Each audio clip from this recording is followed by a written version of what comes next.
Hi, everybody. It's Stacey Soble from the Data-Driven Salon Experience, and today I'm with Joshua Howard. He's going to be one of our keynotes on October 12th. Hi, Joshua. How are you? And you're from Vish. I am. Hi. And you are going to be diving into some color metrics. And you shared that Vish was actually is a company born on metrics, and you initially started looking at color waste, but have taken a pivot. Talk a little bit about that. The idea originally came on hair color waste. There was an assumption there's about 20% waste in the industry, and we created this system to record and modify and eliminate waste from the salon. I come from a medical research background. My brother's a stylist, and while pouring through the data on waste and formulas and stuff, I started to notice a bigger problem emerge.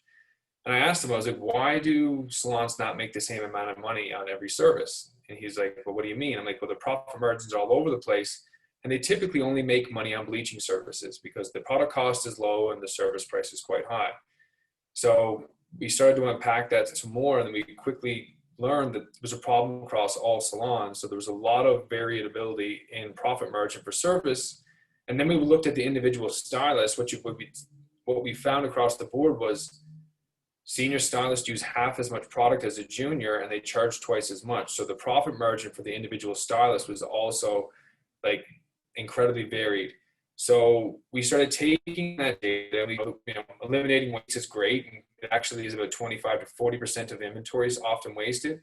But then we pivoted and we started looking at the profitability of the color bar, working with a lot of salons and with a couple of tweaks into how they price their services and putting a system in place so they're charging for the extra product used. We're seeing like a $60,000 to $100,000 swing in profitability for your typical 6 to 8 chair salon.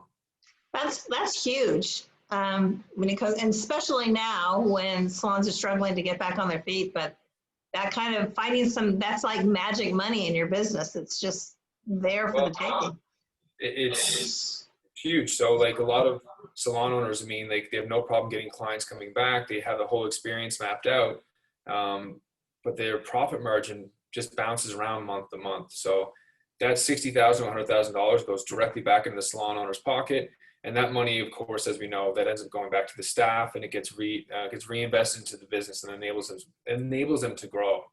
And this is amplified now with COVID, right? So we put a white paper together before COVID hit, or before all the shutdowns happened, and we estimated what was the incremental cost going to be when it was pushed out 1 month, 2 months, and 3 months. So it was more than 3 months in a lot of cases.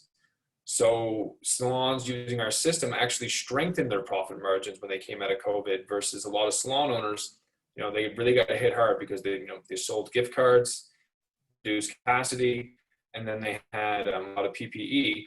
So those increased costs, and they didn't want to adjust the prices. So, it just chews into whatever small sliver of profit they may have had. And a lot of times they were opening at a loss per service. So we've done a pretty good job with that.